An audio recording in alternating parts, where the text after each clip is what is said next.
welcome back everybody to Cinematic Disasters. And surprisingly in the last few years, a certain kids movie franchise has been gaining kind of a revival in terms of a fandom and in popularity. Kind of out of nowhere, but then again the same thing happened with Keanu Reeves, so I don't know what I'm complaining about. And thankfully this is a movie series that I actually like, based on a children's book series that is still going to this day for some reason. But today, we're not going to be talking about any of those good ones. No, we are talking about the one that killed the movie franchise 5 years after it should have ended. So today, we're going to be talking about why Diary of a Wimpy Kid, The Long Haul, is a cinematic disaster.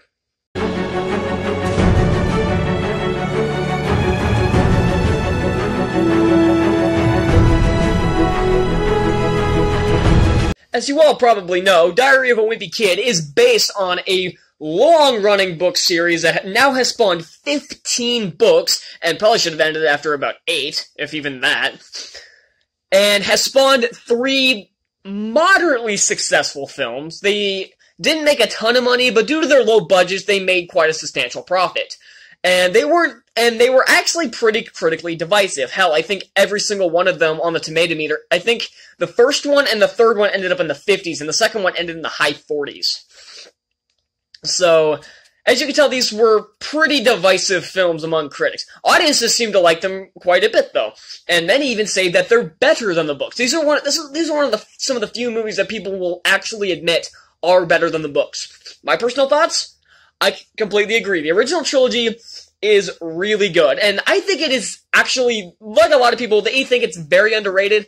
I actually do too. I rewatched these films not too long ago after they hit Disney+. I introduced my little brother to just the first 3, because I told him the 4th one, not worth watching. I told everybody in my family the 4th one wasn't worth watching. I watched it 3 years ago, not in theaters, because even I knew this movie was going to be shit. A lot of people, this movie bombed big time. Actually, I'll get to The Long Haul in a minute. First 3 first.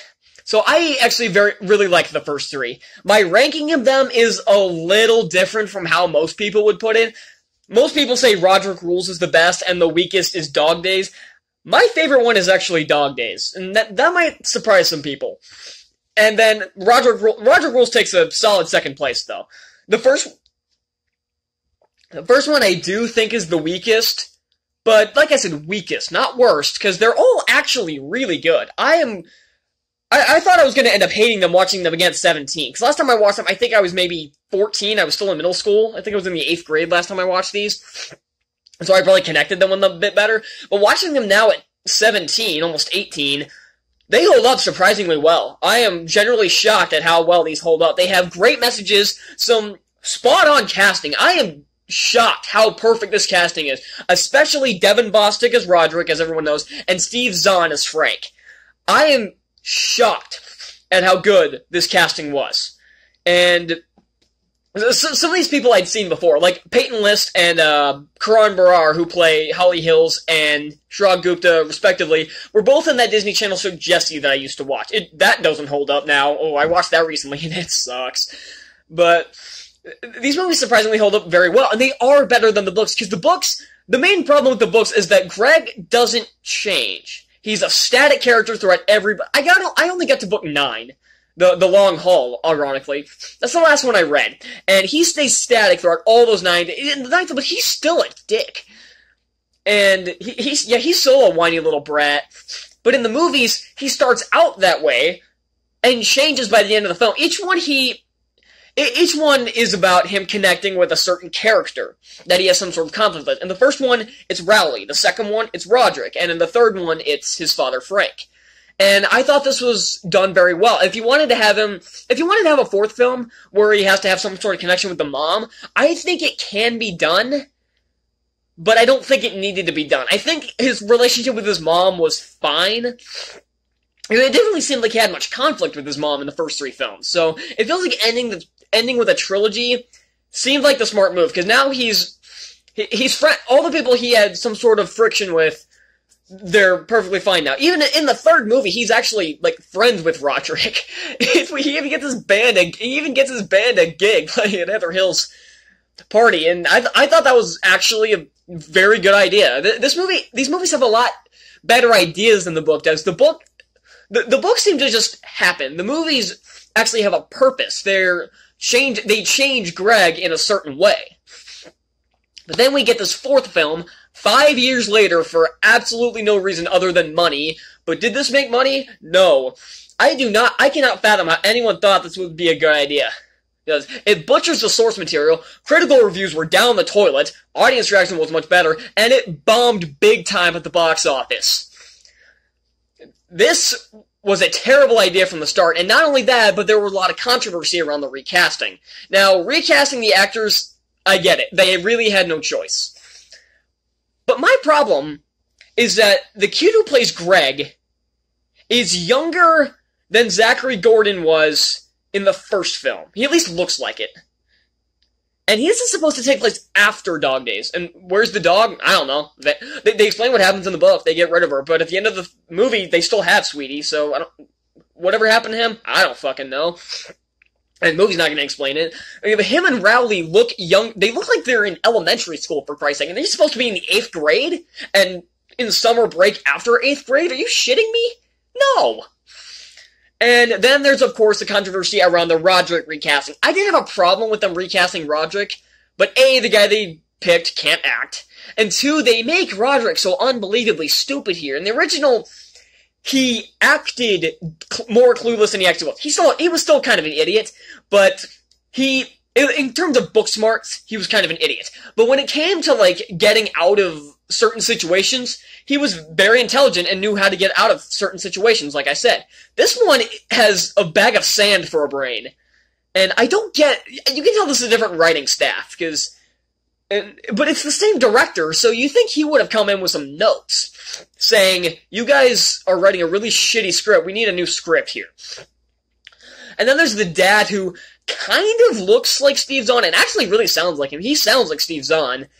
But he does not have the same natural charisma that Zahn. He has no charisma whatsoever. He's just the dad that works all the time, and his performance is pretty bland. There are a couple bits where he's kind of funny, like the original, but not very often. The original, every line he said, whether it was intended to be funny or not, could come off as funny. If he tried, it could be freaking hilarious. Like the scene in Roderick Rules where he's yelling at them about the figurine being on the thermostat. That is way funnier than it has any right. Like, I just explained it now. If you've never seen the movie, you're like, really? He's yelling at the kids for an action figure being on a thermostat? It's freaking hilarious because he sells it with his performance.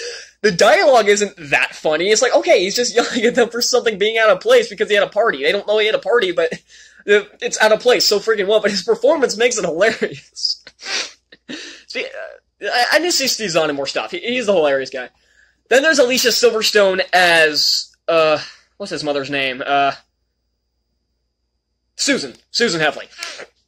And honestly, this casting isn't that bad. I don't really have a problem with Alicia Silverstone, except for the fact that all I've seen her in is crap. Mainly including Scooby-Doo 2 and Batman and Robin. 2 of the absolute worst movies I've ever seen. And yeah, so she does not have a great track record, but honestly, this casting is fine, but the character is so off. Like, the one scene that really threw me off was when Greg and Roderick are walking up to the grocery store, and a truck nearly runs over Greg, and the guy ends up honking his horn because he almost ran over Greg, because Greg's an idiot, not watching where he's going, and she isn't concerned that Greg almost got run over by a fucking truck. She says, "Careful, you almost woke up Manny." I'm like, are you freaking serious? When I realized every single character was good, the second that happened, that's when I realized all the characters were wrong. I mentally checked out. I said, nope, I'm just gonna sit here and just wait for it to end. Thank God it's short. It's only like an hour and a half, but it feels like forever. And, okay, the recasting for Manny doesn't mean shit. He barely has a line. So, even though I think the original looked more like the book, and the book has a really weird design, but this one just looks off. I don't know. Maybe it's just the change in hair. I don't know. Maybe it's just because of the original little, like, buzz cut kind of thing. Kind of looked more like the book. And this one has a haircut kind of looks like mine, except kind of like curly-ish. I don't know how to describe it. It's really weird. And the new kid for Rowley's just odd. He doesn't look like whatever the guy's name was. He just looks like some weird redheaded kid. He looks like a really, really young version of him, but he doesn't look like him, if that makes sense. And, so yeah, the casting's a fail. Ow! Bit my tongue. The story is, in retrospect, this kind of stays true to the book in some places. Like, for example, there's this stupid running gag with the Beardos. That's not their real name, but he calls them the Beardos because the one guy has a really big beard. And that Greg keeps running into contact with. And this already wasn't funny in the book. This got tedious in the book. And the fact that the movie pulled it, I'm like, okay, you kind of have to, but really? You couldn't at least do something with this? And then the titular scene in the book where all their shit starts flying out of the boat, the Beardos are still following them, and they grab their stuff and run for the freaking hills. I'm like, okay, this is now criminal. These are now criminals, and they have to, of course, go up to they, of course, follow them back and get their stuff back. And this is where the movie just goes completely off the rails with a bunch of this. It kind of stays true to the book in a couple of scenes, but what they do with it goes completely off the rails. Like with the Beardos. And the main plot of this, the plot of the book was that she just wanted to take a family road trip. And honestly, for the book, that wasn't that bad of a plot. But the problem with road trip movies, and this happens a lot with road trip movies, is that road trip movies are boring. A fifth of this movie is, maybe more, actually, more like a fourth of this movie, is stuck in the car. So that means all you have are just the banter between the characters. But these writers don't understand how to write these characters. These characters don't act like they do in the book. They don't act like how they did in the original films. They don't even talk like real people. I don't get it. I don't get the decision here. What did the main writers not want to come back for a fourth one? I can't say I blame them, but did they really not want to do a fourth one, so they grabbed the first writers that said yes without looking at the previous work? I don't know who wrote this, and I really don't care. But, so yeah, there are a few other scenes that kind of pay tribute to the book, like when their dad's phone call going wrong while they're in the car, but this one was even more ridiculous, because this kind of slapstick comedy doesn't work in live action. In drawings or in animation, this can work fine. It's not funny, because the book one wasn't that funny. The books aren't funny. After they get, after number 4, maybe 5, the books aren't funny anymore. There are jokes from, the first few that I can read. I'm like, okay, that's at least an okay joke, even if I'm not gonna laugh, because these are kids' books. I can watch a kids' film and be like, okay, that's an okay attempt at a joke, but I'm too old to laugh. But this movie doesn't have any smart writing behind it, so I can't laugh at any of the jokes, and this slapstick comedy doesn't work in live action. There's slapstick comedy that can work in live action, like in the Home Alone movies, but this isn't it. A bunch of idiots flailing around a car doing stupid shit doesn't work in live action. I don't think that would work in animation. It's just stupid. And then them getting rid of the pig, and then getting the pig back at the end and Manny speaking Spanish was already stupid as fuck in the book. The stupid subplot with the pig was just padding for the book and the movie. And it shows, because at least in the book, the pig destroys, the pig causes a bunch of problems. In this one, it really doesn't. I can't really think of a situation where the pig actually screwed something up. Actually, in the movie, it wasn't even much of the pig's fault. The last straw for them keeping the pig, or for them getting rid of the pig, was the phone call. And yeah, okay, in the book it made sense, because the pig was the main problem here. It didn't start out with the pig, but the pig became the main problem. In the movie, it wasn't the pig most of the time. It was Roderick and Susan and, to a lesser extent, Greg. The pig was kind of secondary in this scene. I actually think most of it was Frank's incompetence more than the pig. But, and there was one other scene that was close to the book that I wanted to talk about. I can't remember it, because this movie's so forgettable. It'll come to me down the road, and I'll just rant on it then. But the main plot of this isn't just they want to go on a family road trip. They want to go to their grandmother's 90th birthday party, I want to say. And that's the main plot. They want to take a road trip down to their grandmother's 90th birthday party. And this shouldn't be that difficult. Unlike the original book where they were just taking a road trip and they just did whatever the hell they want, they just came up with everything on the fly, they should have planned this one out. But they didn't. And that sets up a red flag right off the bat, but that's not the point. And then there's a subplot about Greg trying to get to a video game convention because... I can't believe I'm about to say this. He's become this sort of internet meme about Diaper Hands because they go to the restaurant called Corny's, which is actually a reference to the books. Not this book, but it's a reference to it's actually... I want to say the third wheel was the one that had Corny's in it, but that's not the point. And Manny gets stuck in there of the two, and Greg has to get him, which is another reference to that book, but once again, not the point. And then he falls down the slide and ends up in the ball pit, and he gets his hand stuck in a diaper. And a bunch of people are filming it and taking pictures of it. If someone sent that to me, that picture to me, this becomes a huge internet meme. And if somebody sent that to me, I might laugh for a second, but then I realize it's really disturbing, and say, who fucking cares? Swipe. It's like the same thing with the little performance in Gem and the Holograms. Her little solo when she's playing her guitar in a dark-ass room with a wig on. Someone shared that with me, I would say, who fucking cares? And just slide away, and just swipe it away. I wouldn't care. And that becomes like a big video online, and this becomes a huge internet meme, and he wants to go to the video convention and hang out with this YouTuber guy who's... At first I thought it was going to be a satire of the video game YouTubers. But it's not. It's just another gamer YouTuber. And he's not funny, for one. And two, the guy's really obnoxious. And I watch gamer YouTubers, but I watch ones that are funny. I watched, like, PewDiePie back when he was a gamer. He's not really anymore. He still kind of is, but not really. Or Jacksepticeye, or Markiplier, or Lord Manion 777, or Marscare. I don't think I said that right, but not the point. So, I've seen what video game YouTubers are. And for one thing, they seem like really cool people. This guy's just an idiot. This guy's just an annoying jackass. I mean, they never actively show him being a jackass, but I have a feeling that that's not a kind of guy I would want to hang out with. Now, if I look at one of the real game YouTubers that I watch, those seem like people that I would love to hang out with for a day. This guy, I would probably back away slowly. And then call the cops. That's a little too far, but not again.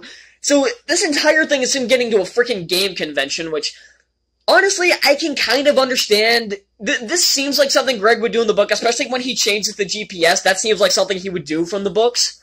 Or, hell, even the original films. But his entire motivation is so flimsy.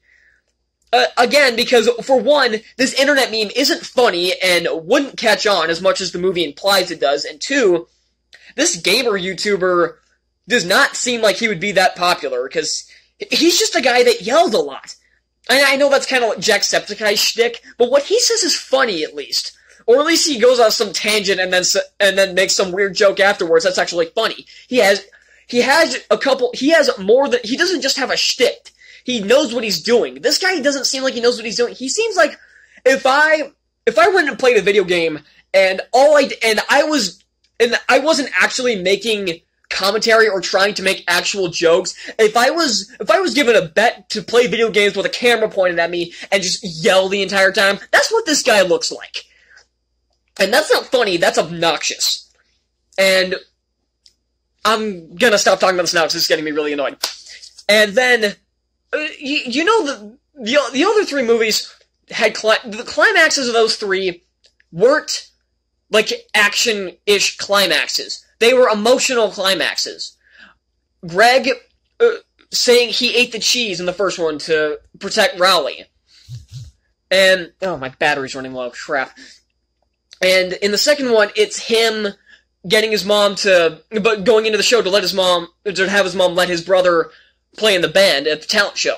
And the third one, it's Greg trying to defend his father's honor from this other jack-off by messing with them, and then him and father going into a hotel and just eating pizza there because it's about the little moments.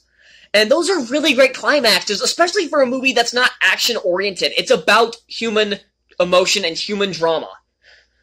This movie's not. The climax of this is the car starts rolling down, like, they get to Mima's house, and then the boat gets detached from the car, and it's, like, rolling down a hill, and he ends up, like, ramping off and landing in the pool.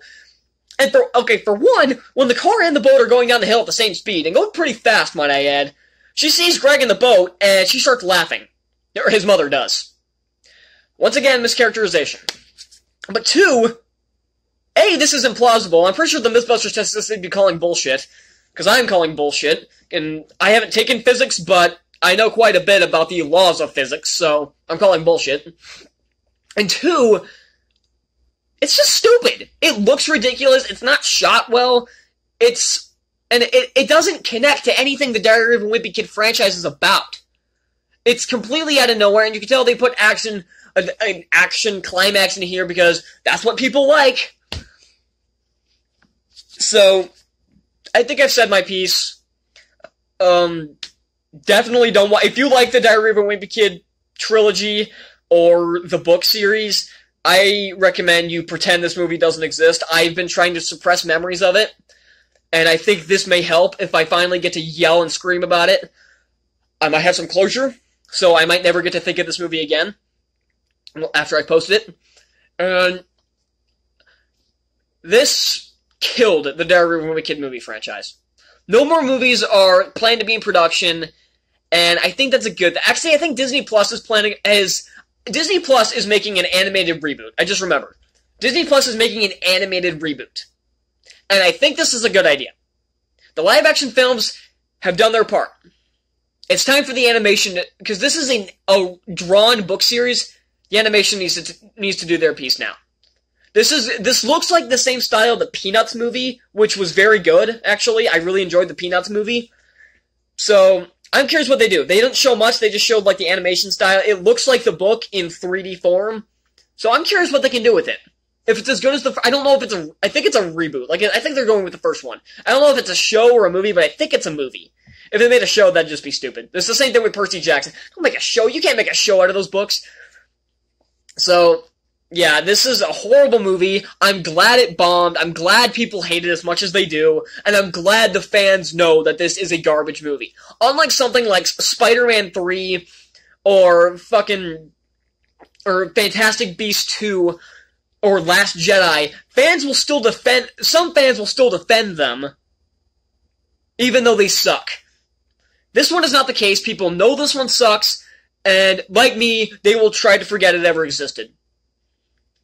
And I'm glad I get to as well. And there we go. There you have it. So yeah, that's all I'm going to say for this one. This was a rough movie to sit through. I sat through this years ago. I haven't watched it since I saw it the first time. I didn't rewatch it for this because I couldn't. I couldn't handle it. I really, really couldn't. Alright. Next time, we're going into the twisted little mind of one J.K. Rowling. And I think you guys know which one I'm already going to be talking about, since I already mentioned it. Yeah, that gave it away. So, until then, I'll see you all next time. Bye.